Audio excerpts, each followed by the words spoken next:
And Jesus answered and said unto them, Take heed that no man deceive you. For many shall come in my name, saying, I am Christ, and shall deceive many. And today we're going to be covering Lord Maitreya. And ye shall hear of wars and rumors of wars. See that ye be not troubled. We're going to be talking about Jerusalem, Israel, the Middle East crisis, World War III in Iran. Let no man deceive you by any means. For that day shall not come, except there come a falling away first. We're going to be starting a series today regarding the 501c3 corporate church, particularly of America. And what I say unto you, I say unto all. Watch. And today we're going to be discussing the UFO phenomenon is growing and not going away. Is it the next great challenge for the church? And ye shall know the truth, and the truth shall make you free. We'd like to welcome you to our current event and weekly Bible study for November 18th, 2012.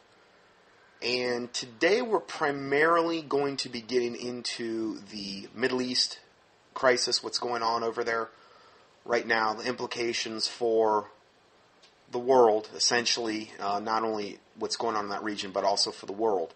So let's go ahead and get right into this. First report is entitled, Israel is now in an all-out war with Hamas in the Gaza Strip. Israel is currently surrounded by hostile armies, Hamas and Egypt to the south, Lebanon and Syria to the north, and Jordan to the east. Now, we're going to talk about Jordan more, because they're not quite there yet, obviously, but we're going to look at that. The first article amid this report is Israel launches Pillar of Defense operation in Gaza, which is what they're referring to as a decapitation wave against Hamas terror leadership. So some of you may not, obviously, some of you may not know what's actually going on over there right now, so partly this is to get you up to speed. And this is pretty much current, the information that we're looking at right now. Some of it was posted earlier in the week, but I've tried to stay up to literally where I just looked before I started the study to make sure this was as up to date as possible, the information that we're presenting. Because when it comes to obviously current events, breaking stuff could happen any minute. Going further, this is from Al Jazeera News. Israel was exceedingly determined to kill the top Hamas terror leader, Ahmad al-Jabari. He has been hiding and had successfully escaped Israel's target assassination efforts. However, Hamas and Egypt decided to meet to hammer out an agreement regarding Israel. Ahmad came out of hiding to attend these meetings, and Israel was waiting. This is how this all got kind of kicked off. Now, obviously, and we're going to look at this later, they've launched, to the tune of, I would say at this point, at least 20,000 rockets at Israel, just since 9/11. Okay, at least 20,000. I just read a report that, this is from the Jerusalem Post, and just to give you an idea of what they're dealing with. This was the most current thing. After hours of quiet, rocket hits home near Marat Malachi. Rocket strikes house after dome intercepts rockets fired in Tel Aviv. Rocket strike a car, injuring 5, and a home in Ashdod, injuring 2. Listen to this. Over 115 rockets have been fired into Israel just since this morning. This is just since this morning. So this is what we're dealing with. What they're dealing with in Israel as just, pretty much a moment-by-moment occurrence at this point. So let's go back to the main article here. So this Ahmad came out of hiding to attend these meetings, and Israel was waiting. An Israeli fighter jet fired a missile at the car carrying Ahmad, destroying it completely and killing Ahmad and his son. Now, you have to remember, this is the top Hamas terror leader. This is the guy that's been, giving the green light for tons of these rockets that have been fired, tons of suicide, terrorist, cowardly type of bombings, and they've been waiting to get this guy. It's like trying to kind of cut the head off the snake. Of course, there's going to be someone to replace him, but they're trying to send a message here.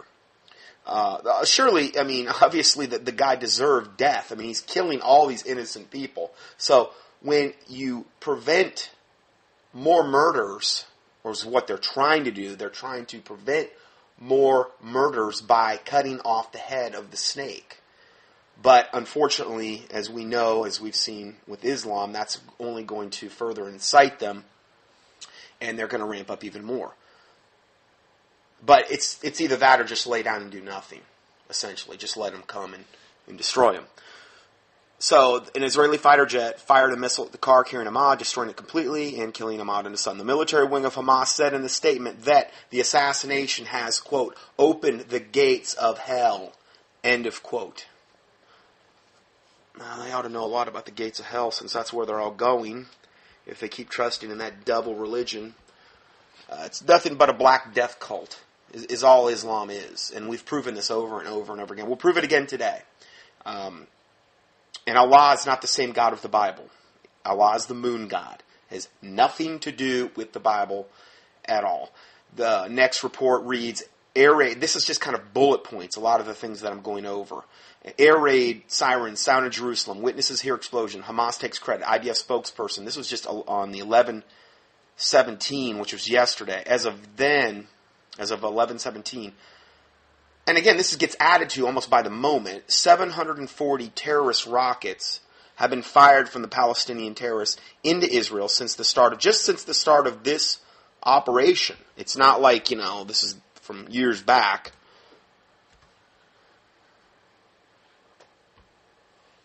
Sorry, I'm just kind of modifying one of the things I said here. So, 740 terrorist rockets. This has just been, in the last week or so? Let's go further.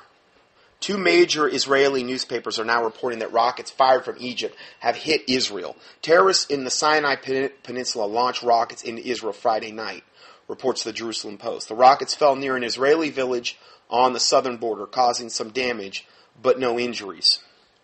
So these are just a couple more reports here. They're all over the internet.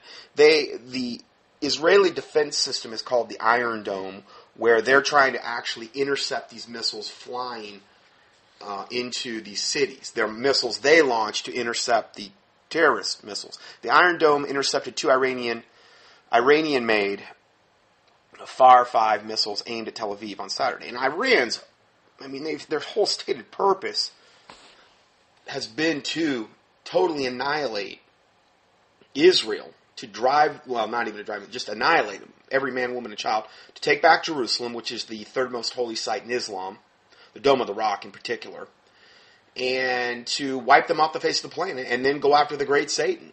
Or maybe in one fell swoop, take care of all of us. And they believe that this will only occur through much bloodshed on both sides. And when this happens, their awaited Savior, called the Imam Mahdi, or the 5th Imam, will make his appearance.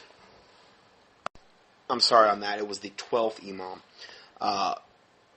Now, I've done several teachings on that particular subject. If you just key in Imam Mahdi or 12th Imam, IMAM, into the keyword search box, or all you have to do is key in Imam, I imagine, or Mahdi, MAHDI, into the keyword search box at contendingfortruth.com, and you can find out more about that. So, the missiles marked the 3rd attack on the heavily populated area in as many days, after Palestinian terrorists from Gaza fired 4 missiles toward the financial capital on Thursday, this is Tel Aviv, and Friday, promoting red alert air raid sirens to sound in the city.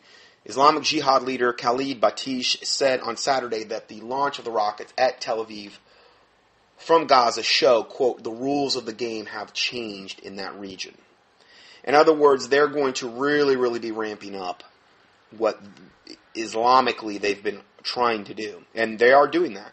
The attack followed volley after volley of rockets aimed at southern towns on Saturday as red alert sirens wailed repeatedly, warning residents to flee for cover, which is just a way of life there, these air raid sirens. 2 rockets also landed outside the capital of Jerusalem on Friday. Hamas, and this was a message that I just got this morning, and it's entitled Hamas to Israelis. This is a message they're sending them. Quote, we've missed the suicide attacks. Not meaning they've missed them like, well, we missed out. They've missed like, oh, I miss you so much. like when you haven't seen somebody in a long time, that's what they mean. We've missed the suicide attacks. Expect us soon at bus stations and in cafés, where they'll have their Islamic suicide bombers that think they're going to be with their 72 virgins and white-skinned boys, which is what they're supposedly guaranteed. And they're going to strap on the old nail bombs, and they're going to be running into the cafés and into the bus stations and killing totally innocent people. Because evidently that shows how smart they are and how powerful they are and how just wonderful they are and what a religion of peace, love, and joy that they truly represent. And how tolerant they are, too. I think that's a big thing. Islam's a very, very tolerant religion. And we're going to be looking at that a little bit as well. So, this is what they're saying. Now, everything that I'm saying here is referenced. So, if I put up a PDF, this PDF's about 16 pages for today, 16 to 17. And if you want to know more about any particular point that I'm talking about, typically I will have a link going to the main story. I'm just giving you kind of bullet points of each one because I'm trying to do this in rapid fire so that we keep things moving and because there's so much ground to cover as well. Next report relating to this, militant Muslims are cutting out tongues now.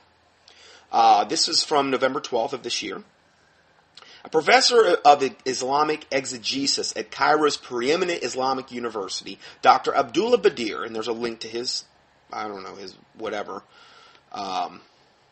resume, recently proclaimed on Egyptian television that a new day has arrived.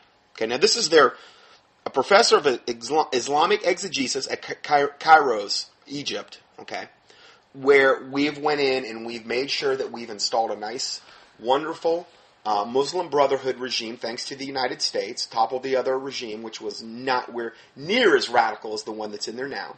Like we've done with all these other countries now, in the Middle East, all by design, Libya, and here we have Egypt and many other countries. We've got now a nice, new, radical Muslim Brotherhood installed in all these countries now, all by design, so that when World War III does break out, they will all come in a united front against Israel in a much more determined, radical, Islamic way to try to utterly destroy, annihilate, and wipe Israel off the map. Because that's what America, the higher-up brass, the elite, the globalists, the people pulling the strings, that's what they want. Now, out of the ashes of this coming World War III, which could happen literally, the start at any moment, we're going to most likely see the Antichrist and the false prophet appear because they're going to come, particularly as men are appearing like they're trying to bring peace, to broker a peace deal, a 7-year particular peace treaty that they will sign with the Antichrist. As the Bible talks about that, he will confirm the covenant with many for a week, meaning 7 years in that particular context. So this is what we're dealing with here. And we're right on the cusp of World War III. And we've been on the cusp. I mean, there's a lot of things that could have happened. I'm not saying it's going to happen tomorrow. I'm not going to say it's even going to happen this year, but it sure could. And we're closer to it now. One thing is for sure, we're closer to it now than we've ever been before.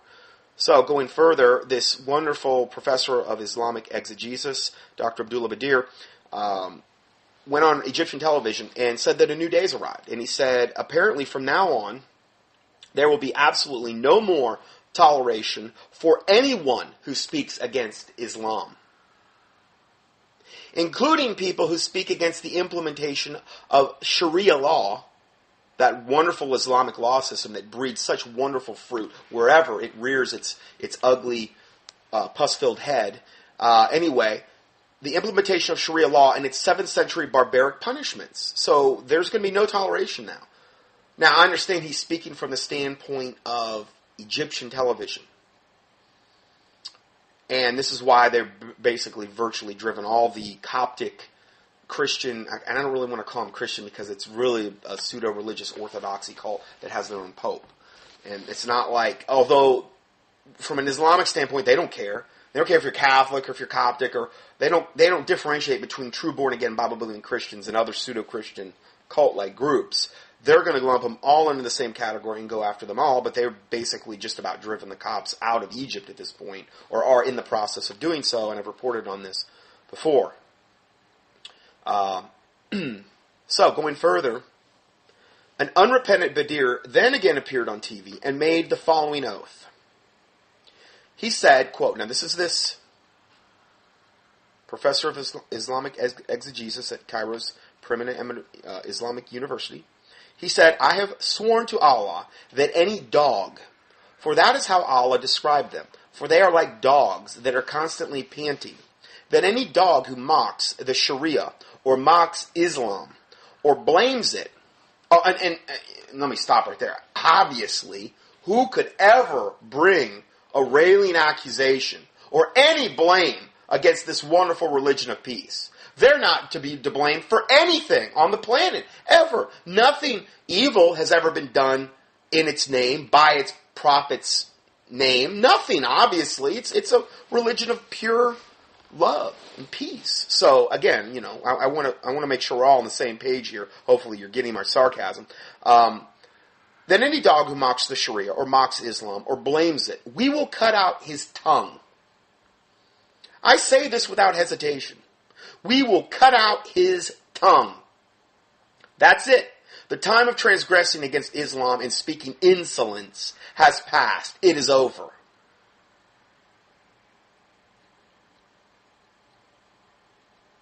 Today, the people of lies, which would be you, I, Jews, everywhere, and anyone who's of that they would view as a secular person, anybody who's non-Islamic. Today, the people of lies defend their falsehoods with great zeal. So shall we defend Islam with all our might, no matter what it costs. No matter what it costs. Let the whole world burn, but Islam not be mocked. Oh, I'm mocking you, Islam. I'm mocking Muslims. I'm mocking them all. The thing is, I don't even have to mock anybody. All I have to do is point out what factual things are widely available about this death cult religion from the pit of hell. I'm not afraid of you. And none of us should be either. If we die by some Muslim's whatever, sword or whatever, absent from the body is to be present with the Lord. And God has the absolute, total sovereignty and power. Our lives are in His hands. He has the power to protect His remnant. And I am just so sick of this blasphemous, evil death cult from the pit of hell that acts like they have this unbelievable moral high ground. And they're the most debased, debauched, evil, wicked, devil religion just about on the planet. As far as the damage they do on a daily basis. As far as the hypocrisy level. To me, they exceed the Catholic Church at this point. Because they act like they're so morally upright and puritanical, and we're going to get into that. And yet they condone and allow and justify the most evil, debauched, sick, perverted things to go on in their very own religion. So, I expose them pretty much every single chance I get. And I will make no apologies for it. And I have no fear about the repercussions for it. None, in the name of Jesus Christ. You want to show me your resolve, Islam, that you're so tough and you're so mighty and Allah? You know what? My God created the universe. You worship a devil. You worship a fallen angel at best. Your God will bow before mine. Guaranteed. And if God summoned him up to heaven right now, he would be on his face. You are nothing compared to the God of the universe. The Lord Jesus Christ and Father God. You are nothing compared to them. Nothing. All you have is evil, lies, deceit. You are nothing but evil. And I will expose you to my dying breath. That's how I feel about Islam. I pray to God those that can be saved in Islam, that they would be saved. That their eyes be open and that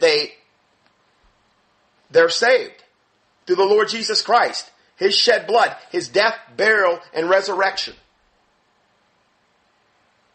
But I'm not doing them any favors by placating them. and being frightened by them and cowering in a corner and acting like, oh, we're all just one big happy family and I just need to tolerate this level of evil perpetuated against humanity, against little children, against the atrocities against little children, little girls and women in Islam alone is just beyond fathomable by the average human being. It's so wicked and evil what they do. So I feel like the harder they push, the harder I'm going to push back.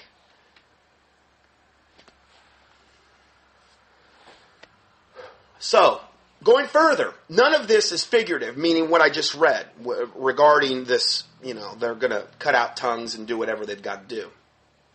Remember, it's a religion of intimidation. Think of Satan like a bully that likes to intimidate. If he can get you in fear, devils and demons feed off your fear. I've read too many accounts of people that had literally demonic encounters and fallen angelic encounters and these types of things. And when they entered into fear, that is when the devils got the upper hand. They feed off your fear. This is a religion that wants to instill fear. What they need is the fear of God. The fear of the true God of the universe, the true God of the Bible, the Lord Jesus Christ, Father God. That's what they need the fear of. That should be our prayer for them. Because they have no fear of God. They may fear Allah, the fallen angelic devil moon god, but they don't fear the God of the Bible. And that's what they need. The severity of the Lord and the goodness of the Lord leadeth thee to repentance. They need the severity. In certain instances, I'm sure that they need the goodness. But with somebody like this, if there were any chance of them getting saved, it would most likely take a very, very severe event in order for them to get actually their eyes opened, their ears open, their hearts open, that they could actually see. Because they're so demonically blinded, fallen angelically blinded to the truth. They think they represent righteousness and goodness and virtue. They really believe this. And yet their actions are so evil and debased. Going back to the article, days after Dr. Badir made these pronouncements, on October 30th, a roaming band of Salafis in Suez attacked and severely beat and tried to cut off the hand of a young Egyptian grocery store worker. Why? Because he prevented one of their gang from using the store bathroom without permission. He was doing his job. He didn't know who they were. The bearded Salafi had said, I do not ask permission, meaning I'm above the law. And this is how Muslims will act, particularly when they get into any kind of position of power. Absolute power corrupts absolutely. And when you're already demon and possessed to begin with, you're not going to be a very good person as far as using their power in a just way. So, he said, I do not ask for permission. The assaulted young brothers, angered at what happened, then insulted the men, quote, insulted the men, who knows what happened. Accordingly, Suez's new roaming band of Sharia enforcers, who call themselves, I love this is what they call themselves, quote, authority for the promotion of virtue and prevention of vice, end of quote. Unbelievable. This was patterned after Saudi Arabia's morality police. He then claimed that he had insulted Islam and ordered that the man's tongue be cut out on the spot. This is the same group that earlier stabbed to death a young Egyptian man for walking in public with his fiancée. I am just so sick of their hypocrisy and how the world news tends to portray them as the victims. And how I've had Christians over the years email me and basically on the side of Islam. Oh, these poor. And again, we've 3 teachings ago, I believe it was, we went into the whole fact that the land, as far as a Palestinian people, that was created out of thin air when Israel took back possession of the land. There was never a Palestinian people, and never a Palestinian flag, never any of that. Prior to that, it was done as a matter of convenience, and the top Muslim leaders have admitted that Palestine and the Palestinian peoples, as far as being a nation, never even existed. They were displaced people there to begin with. And I did a whole teaching on this a few weeks ago. Just key in Palestine in the keyword search box, or Palestinians in the keyword search box at contendingfortruth.com. So that all that's been as a ploy to be used for Islam's gain. So he ordered that the man's tongue be cut out. This is the same, okay, we read that part. The father of the two boys, who, I guess, the two boys that supposedly, one of them said, you can't go in the bathroom because you don't have permission. The guy says, I don't need permission. Then they tried to cut off his hand for, how dare he say that. And then the other guy, after the guy was assaulted, after they're trying to cut off his hand, his brother came to his rescue, said something to them, and they says, oh, now your tongue has to be cut out. It must be nice to be the judge and jury, just like this roaming band of demonically possessed Muslims who are just judge and jury, and they decide who lives and who dies. Must be nice. I mean, that kind of power, I'm sure, wouldn't corrupt anybody. So the father of the two boys, a longtime local, gave more detail, including how he had never seen the Salafi group who spoke in formal Quranic Arabic. Also in the video, the father explains how the Salafis, a short man of them, kept screaming at the top of his voice that his son has insulted the religion, his tongue must be severed as soon as possible. These people are demon-possessed to the toenails. They represent Satan on planet Earth. They are Satan's henchmen. There is no good in this devil, evil, death cult called Islam.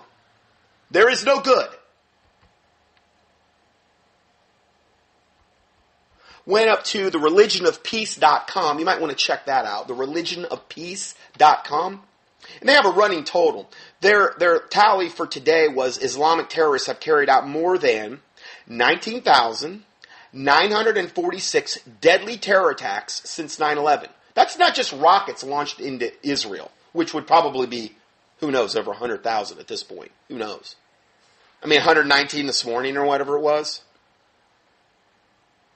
I mean, if you go all the way back to Land for Peace, when they started giving up their land for peace, who knows? These are the terrorist attacks since 9/11. 19,946, all carried out by Islamic terrorists in the name of Muhammad and Allah, the devil moon god. Religion of Peace. This list of terrorist attacks committed by Muslims at a rate of about 5 a day is incomplete, because not all such attacks are even picked up by international news sources, even those resulting in multiple loss of life. Particularly if they're in the Middle East, they're not going to report on this. Those infidels needed to die. You know, we're not going to paint Islam in a bad light. Who knows? You could probably double or triple that number. Here's the picture of the week. A little baby in Jerusalem recovers from a Hamas rocket that left 3 others dead. Got blood poor little things got blood all over it. Oh man, this makes me so mad. Islamic terrorists have fired over 1,000 missiles at the Jewish population centers this year in an attempt to provoke a response. Now, that's not even remotely accurate. 1,000? Like I said, there's been over, did we quote 700? And let me just make sure I get that number. That was as of yesterday. 740 terrorist rockets have been fired from Palestinian terrorists in Israel since the start of the operation. That's only been, around a week? So that 1,000 number is not even remotely accurate. Why do they do this? In an attempt to provoke a response. They want Israel to retaliate so that they can portray themselves as the victims. They can do whatever they want. They can say whatever they want to say. They can say the most evil, cruel, wicked hatred about Israel, about America, about whatever, about Christians. They can do whatever they want. They can kill whoever they want. And we need to all just keep our mouths shut while they go and just decimate and annihilate to their heart's content. They can kill as many Christians as they want, like they do all the time, particularly in Africa. No. I am so sick of the hypocrisy and the double standards and how the world mass media essentially protects them. If Christians, real Christians, were doing this on any kind of scale worldwide, it would be front page news on every paper in the world condemning Christianity. But Islam can get along with it, can get away with it all day long as they want. Not on contendingfortruth.com they can't, because I'll go out of my way to expose them. Okay, so now this next little tidbit here is Islam's latest contribution to peace and love. The Quran says, chapter 48, verse 29, Muhammad is God's apostle. Those who follow him are harsh to the unbelievers. Now that's an understatement. This is just what happened in the last few days. Some things that have happened. Now, this isn't even including what's going on in Israel. On the 18th, which is today, 7 Shiite pilgrims are sent straight to Allah in hell by a Sunni bus bomber. So the Shiites and the Sunnis still go at each other as well. And then that was in Balid, Iraq. And then also today in Jammu, India, one person is killed when fundamentalists throw a grenade into a wine shop. I believe that's because they don't permit alcohol or something like that. And then yesterday, in Yala, Thailand, Islamists kill a woman with a motorcycle bomb. And then the day before that, in Dalat Abad, Afghanistan, 6 children and 7 women are among 19 members of a wedding party slaughtered by Sunni bombers, Religion of Peace. And then the same day, 3 civilians are ripped to pieces by a Shiite suicide bomber in Zinabar, Yemen. So yeah, they're just trying to show what, wonderful, peaceful people they are. Here's the monthly jihad report for October. This is just for the month of October, mind you. There were 209 jihad attacks. And again, these numbers are conservative. I mean, you could probably double or triple them. 209, these are the ones that have been reported, in other words. 209 jihad attacks, Islamic, in 26 different countries. Now, this is just for the month of October. 5 different religions were attacked in these 209 jihad attacks.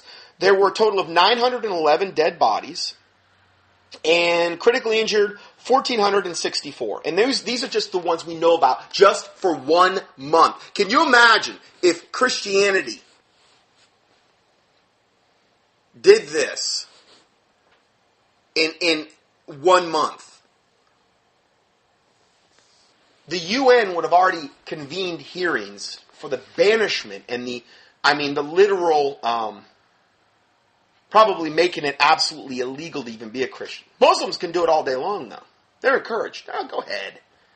You're of your father the devil, and of his lusts and of his works you will do, and we want to make sure that we let you do whatever you want to do, and do it all in the name of Allah, essentially. This is what the New World Order is sending a message loud and clear. So much so that we're actually installing radical Muslim dictatorships in the regimes they're toppling in the Middle East to ensure this will happen.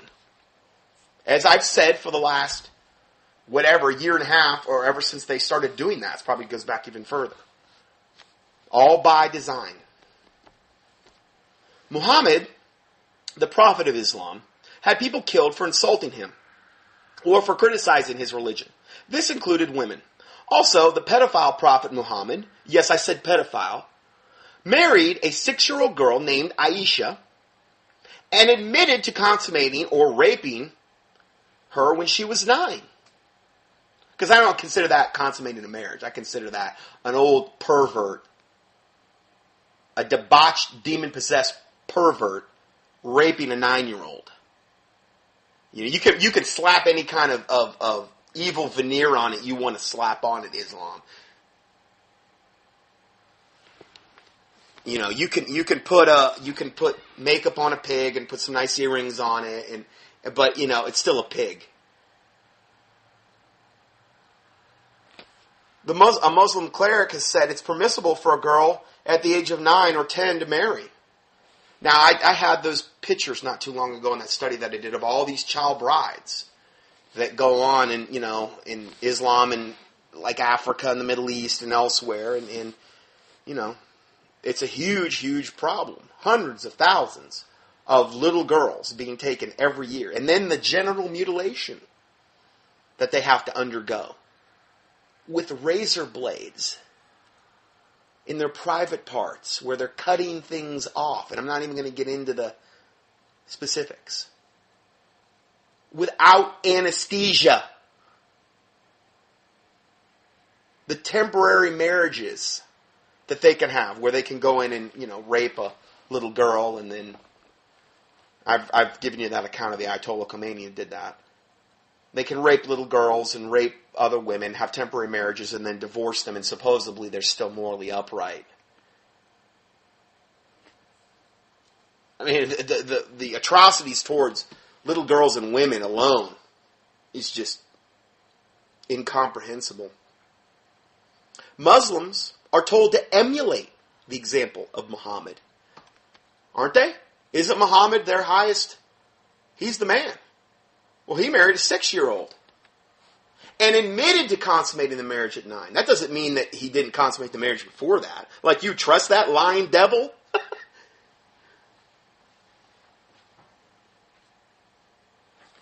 Dr. Salih bin Fawzan, a cleric in Saudi Arabia's highest religious council, has reportedly issued a new fatwa asserting that there is no minimum age for marriage. There's no minimum age for marriage now. And that girls can be married even if they are in the cradle. The cradle. Why don't you just marry a newborn? That's what he said is permissible. Saudi Arabia's highest religious council. A doctor. Dr. Death. Dr. Salih bin Fawzan. There's a link to him here. According to Front Page, this article appeared in the Saudi Arabian papers on July 13th. The fatwa complains that, quote, uninformed interference with Sharia rulings by press and journalists is on the increase, posing dire consequences to society. Now, let me break that down for you. The fatwa he issued, where we're talking about there's no minimum age for marriage and girls can be married even if they're in the cradle, also complains that uninformed interference with Sharia rulings by the press and journalists is on the increase. That would be like somebody like me that would say, this is evil, this is debauched, this is perverted, this is sick, this is satanic, this is pure evil. That's on the increase. He said then, posing dire consequences to society. What would he say? Allah forbid that we can't marry little girls from the cradle and rape them at the earliest possible age? This is what he's basically saying. It is what he's saying. It would pose a dire consequence to society if you devils are permitted to get away with such atrocities and evil. Dire consequences to society. What kind of sick, twisted mind would say something like that when the exact opposite is true? Including their interference with the question of marriage to small girls who have not reached maturity. Now, let me read that again in its totality so you understand it. The fatwa complains that uninformed interference with Sharia rulings by the press and journalists is on the increase, posing dire consequences to society, including their interference. In other words, somebody like me, my interference, because I'm exposing this, with the question of marriage to small girls who have not reached maturity and their demand that a minimum age be set for girls to marry. In other words, there's journalists, there's press that are demanding, hey, listen, Islam, you need to at least set a minimum age where you can marry. Now, because they're so twisted and evil and perverted, they don't want to be held to that. They want to get their sick, deluded fantasies fulfilled because they're all demonically possessed to the toenails. And because of that, they don't want anybody putting any kind of restraints on their perversion. No way. Don't you tell us what to do. I'll justify it some way religiously in these sick, twisted, Muslim, unholy writings.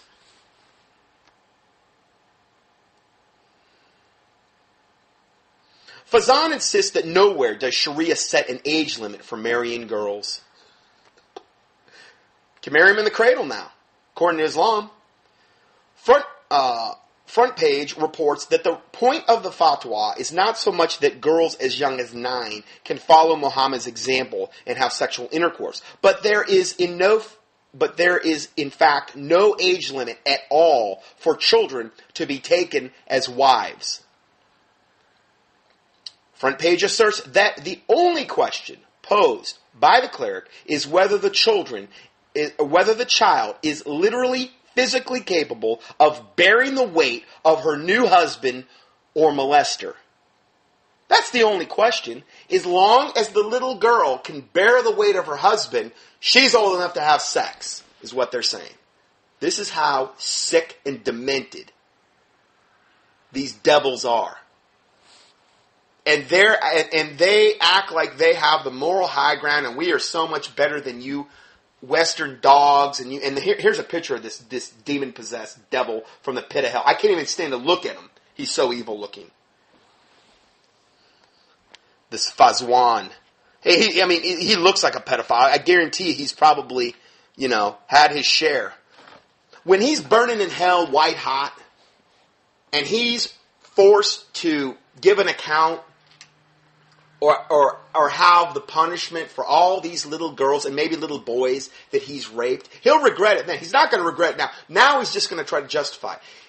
He himself, it's like the Bible talks about in Romans. Let me read that verse in Romans. It reminds me of that in Romans 1 at the end. And after it's talking about the gays, the lesbians, and the gay men. And then it goes on at the end to kind of conclude the matter regarding that whole subject. Let me see here. And this is what I would say about somebody like this Fawzan, this demon-possessed devil. That, I could barely stand even to look at his picture. You can see it on the PDF I've got. It's going to be on page 5. Verse 32, Romans 1.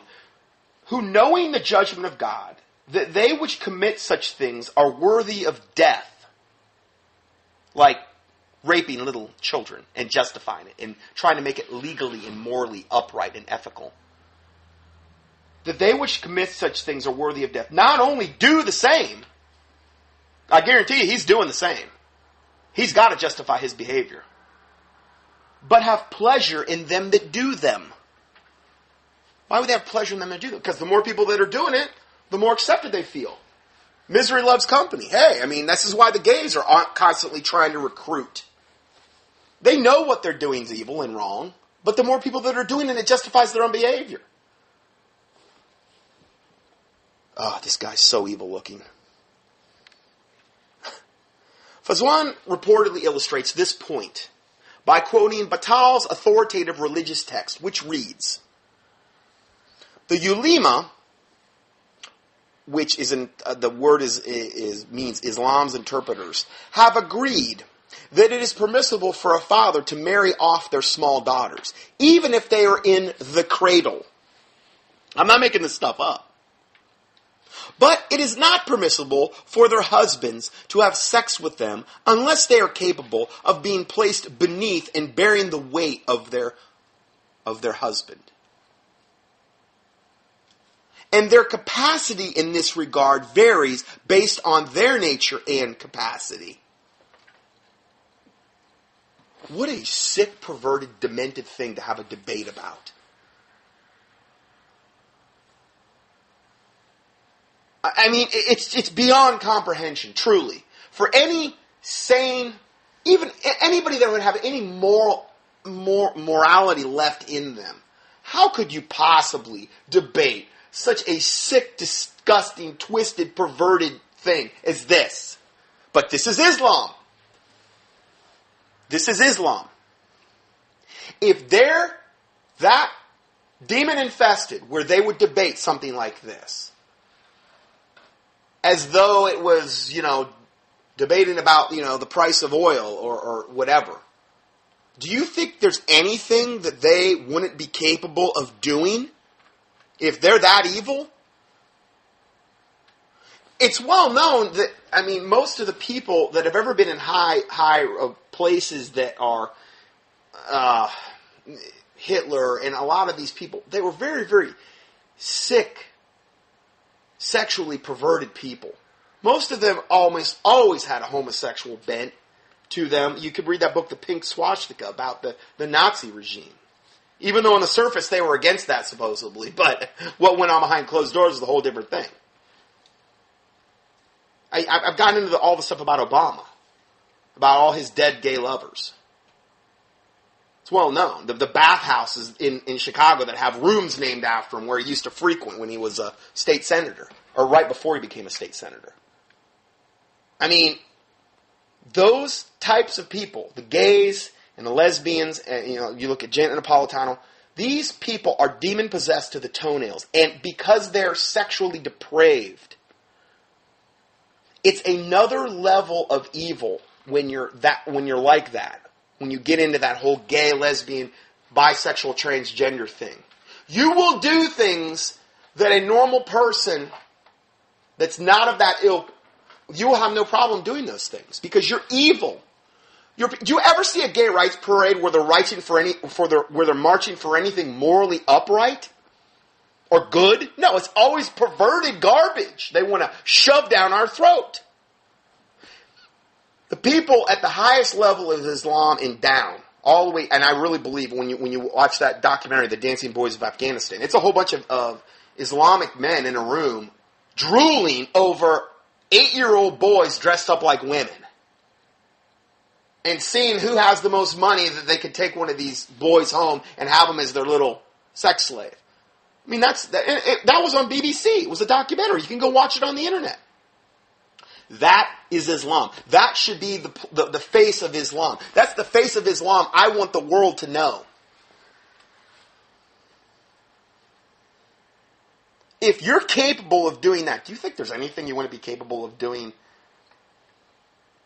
There's nothing that you wouldn't do if you're capable of that. Nothing.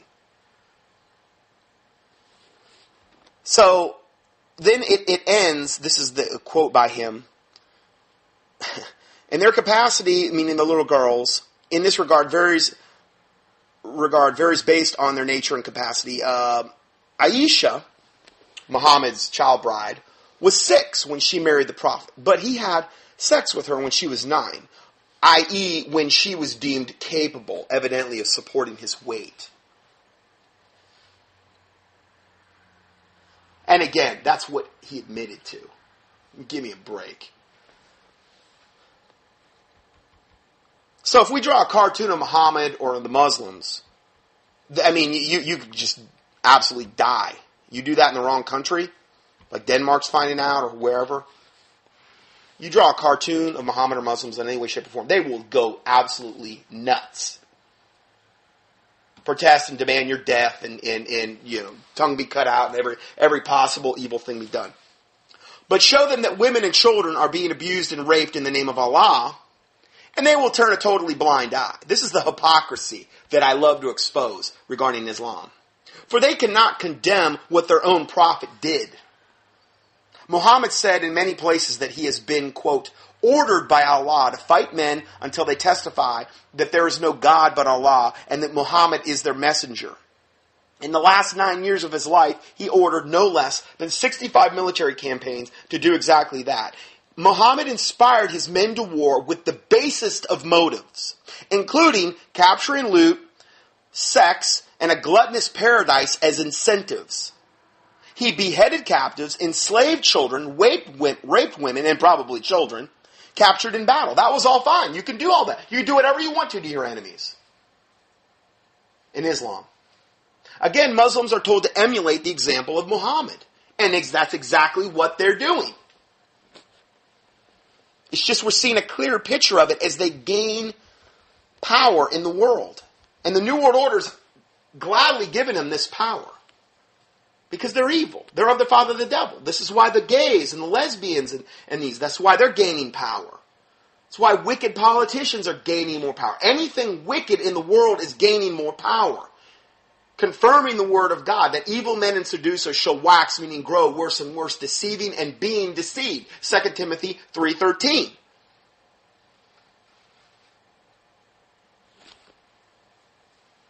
The night is coming when no man can work because of the darkness. And this is what we're seeing, essentially. So, now back to the main report that I had actually started on. The IDF has launched a major Gaza operation named Pillar or Column of Defense. IDF, Israeli Defense Force, that's what that stands for. With the goal of taking out a large piece of Hamas, the Hamas terrorist Muslim command structure. The IDF spokesperson, Eitan Bukman, confirmed that the operation began about an hour ago with a pinpoint strike on the Hamas terror chief. Since then, he said, we have targeted about 20 different sites in Gaza, in the Gaza Strip, focusing specifically on long-range rocket capabilities that have been developed in Gaza. Next report was the Israeli defense minister approves and summons 30,000 soldiers for the Gaza operation. So they're saying a ground invasion seems imminent at this point of Gaza. Now, an update to that, Israeli Channel 2 reported, I believe it was a couple days ago, that 75,000 army reservists are now being drafted. And then the next report reads, Hamas, Israel escalate fire as IDF prepares ground troops. The IDF has started sending infantry, tanks, and other armored vehicles toward the Gaza border. The Knesset's Foreign Affairs and Defense Committee was to meet in an emergency session later Thursday to discuss issuing emergency call-ups for a larger group of IDF reservists. Israel has tolerated rocket attacks on its civilian population centers for a longer time than Americans would have ever tolerated missile attacks across the border from Mexico or Canada. And this is something we always need to bear in mind. What other country on the planet is attacked like Israel? And has been? Nobody. Nobody that I can possibly think of has put up with more.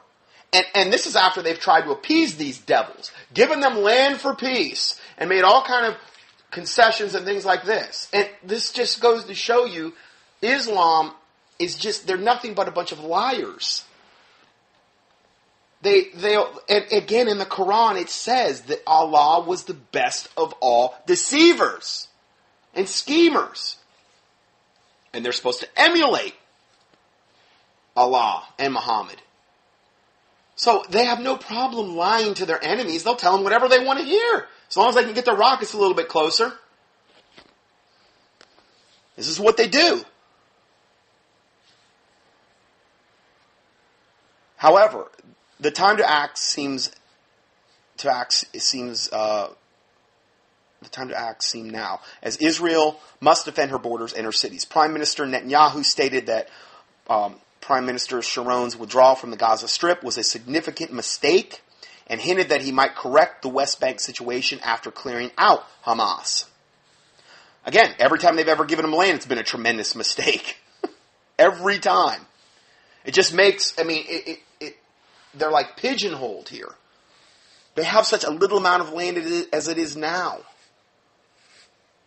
640, the nations around her are 640 times her size.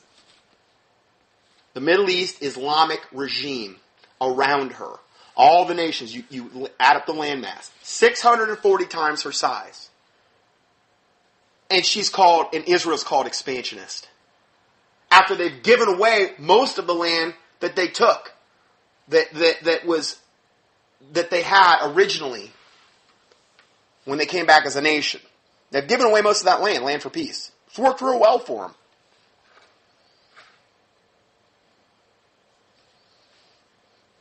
So, it goes on to say, I do not believe it will be possible for Israel to cleanse Gaza with Gaza from Hamas without a powerful ground invasion. That's probably very true. The question then quickly developed into how long it might take for a powerful invasion of Hamas into Gaza to spark an all-out war with the Palestinians inside Israel.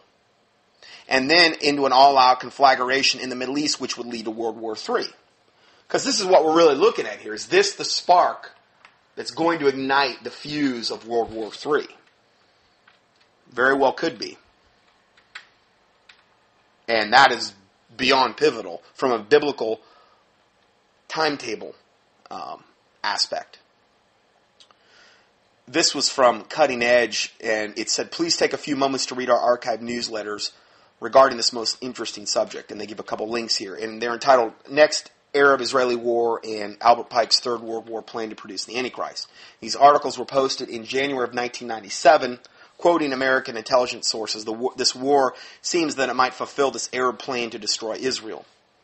Predictably, Islamic leaders in other countries in the region are outraged over Israel's taking out their head guy. As a sign of the conflict's wider repercussions, Egypt's President Muhammad Morsi called an emergency meeting of his cabinet, including his new defense minister. Now, remember, this is the new radical regime that's been installed in Egypt, the new radical Muslim Brotherhood regime. And he's instructed authorities to open the Rafah border between Egypt and the Gaza Strip, meaning he's going to help them with, who knows, troops, weaponry, whatever. Coming under increasing domestic and Arab pressure, Egypt's foreign ministry on Thursday called on the U.S. to immediately intervene. Egypt's foreign ministry, they've got the audacity to call upon the U.S. to immediately intervene and to end Israeli aggression in Gaza. After they're the ones that have been firing all these thousands and thousands and thousands of rockets over the years, and all the suicide bombers they've sent in,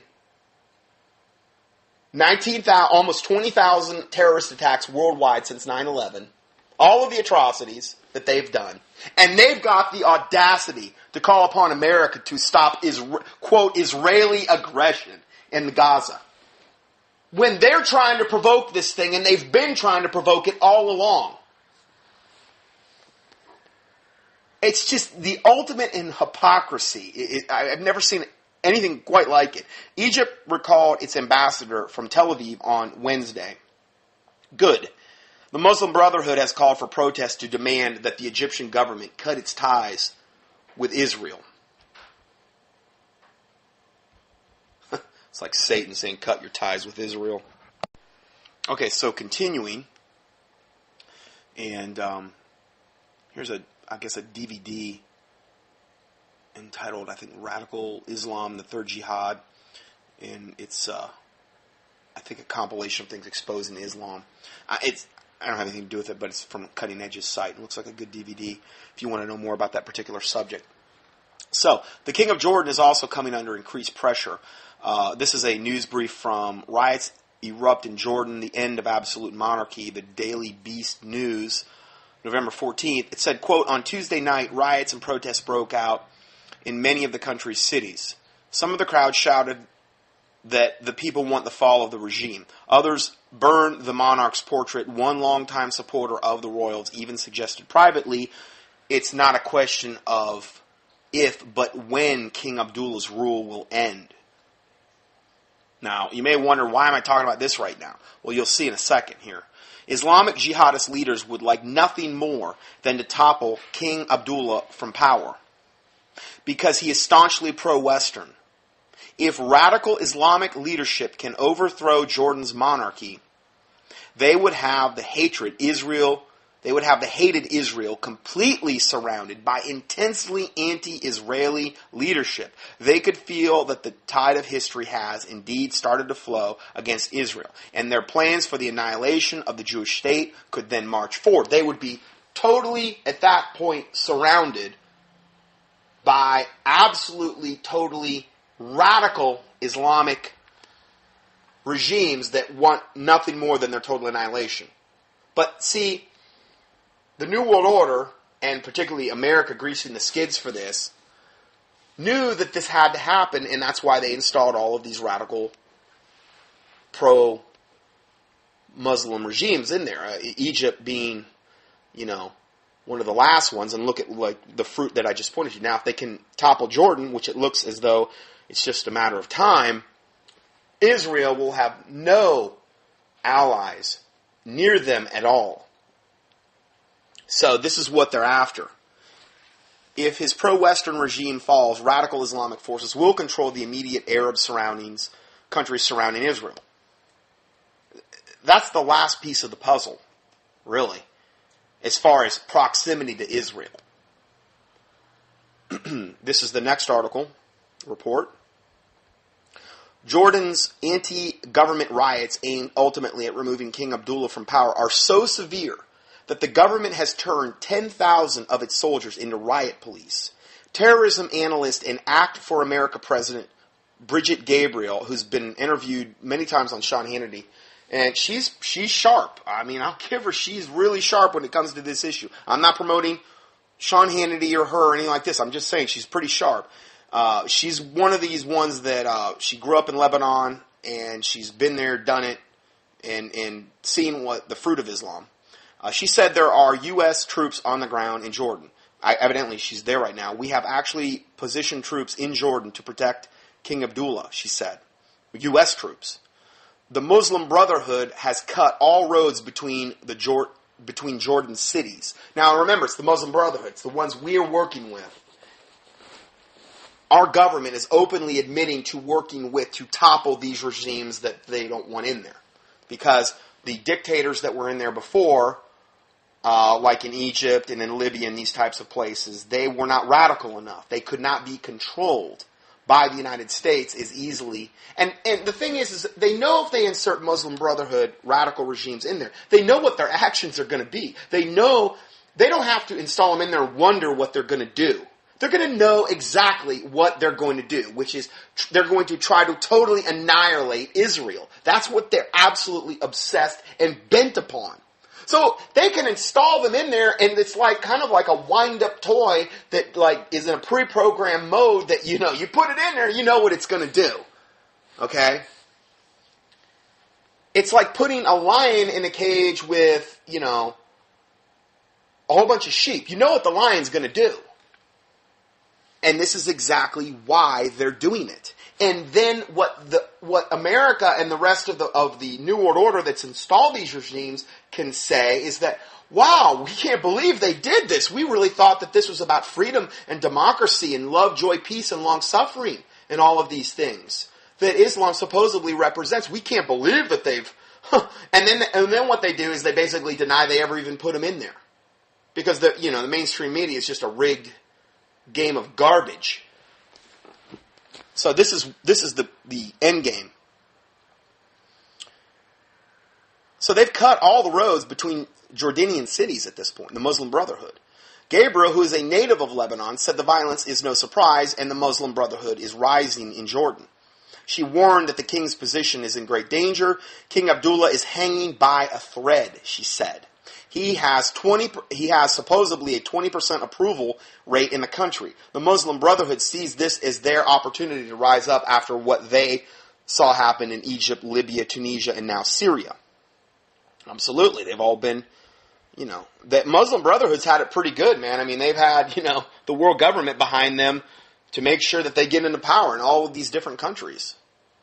Also, the Turkish foreign minister said he had spoken with Hamas leader, and this is switching gears, he had spoken with Hamas leader Khalid Mashal, also spoken with Gaza authorities in Egypt over the Israeli offensive, adding that Turkey would act to end the Israeli offensive. So, in other words, they're trying to get as many people on board as possible as potential enemies and invaders of Israel. They're all enemies.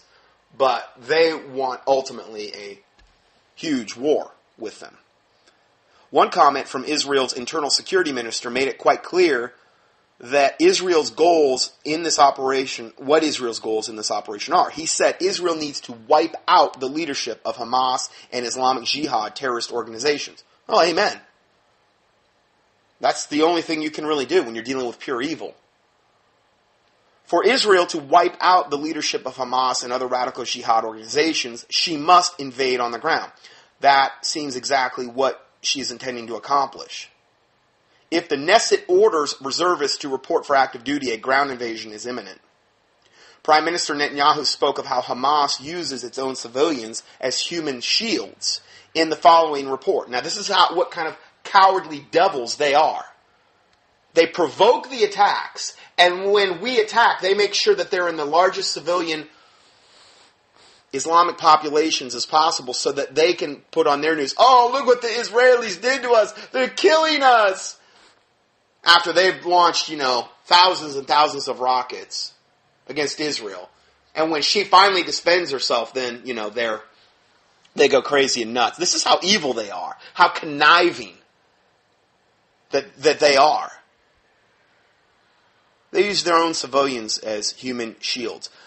This is from the London Guardian. Israel and Gaza militants in deadly exchanges. Netanyahu says Israel will continue to take whatever action is necessary to protect its people.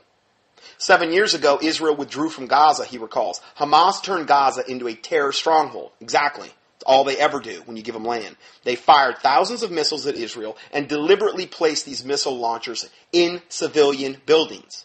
On purpose. So that when, obviously, Israel attacked, they would kill civilians. There is no moral equivalence between Israel and the terrorist organizations in Gaza, he says.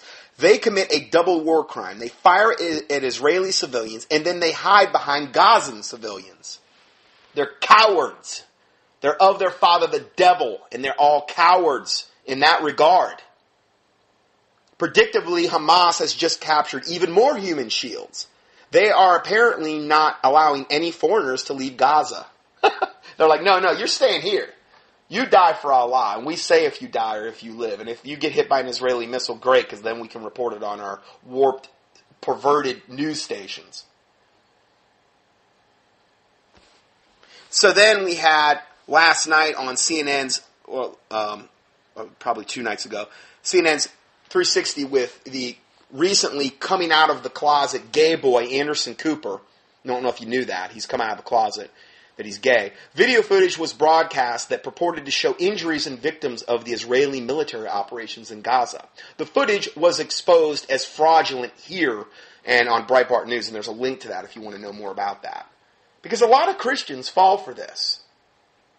I'm not saying Israel's perfect, and that I just support them no matter what they do, and that, I believe in ethnic salvation like John Hagee, where they're Jews, we don't need to witness to them because they're Jews. And they're saved just because they're Jews. That's ethnic salvation. That's the term for that. He teaches that. I'm not saying that. They got to get saved the same way we do. And obviously, their eyes have not been opened to the true gospel of Jesus Christ yet. The Bible predicts and says that blindness in part has happened to Israel. Why did the blindness come? Because they rejected their Messiah, Jesus Christ. I've done a whole teaching on this called The Biblical Reason for Israel's Affliction. Okay? It's not anti-Semitic. It's just pointing out biblically what happened. I'm not judging them. I'm just saying this is what happened. Okay? Obviously, the Israelites have had a lot of problems since the crucifixion of Jesus Christ. You look at their history. You look at just what happened to them in the Nazi regime. And the fact that they weren't even without a country for, hundreds and hundreds and hundreds and hundreds of years. It's obviously been a problem there. But blindness in part has happened to Israel until the fullness of the Gentiles come in. And then their eyes are going to be opened. And I believe we're on the cusp of that happening. And I've done many, many teachings on that as well. So anyway, going further, this is the next report. And this is kind of more of just a whole bunch of compilation of things that's happened in the last week. And I tell you what, we're going to be running out of time here. So I'm going to go ahead and go to part 2, and we'll start up on this next part. So God bless you, and we'll see you in part 2. Scott Johnson's weekly audios are available for free 24/7 on the internet at contendingfortruth.com. That's CONTENDINGFORTRUTH.com. Please help us continue this work. To support this ministry, our mailing address is Scott Johnson, 2nd line 450 Conover, CONOVER Boulevard West, number 202. 3rd line, Conover, North Carolina, 28613. Or on the internet, PayPal can be used at contendingfortruth.com. Thank you, and may the Lord Jesus Christ richly bless you.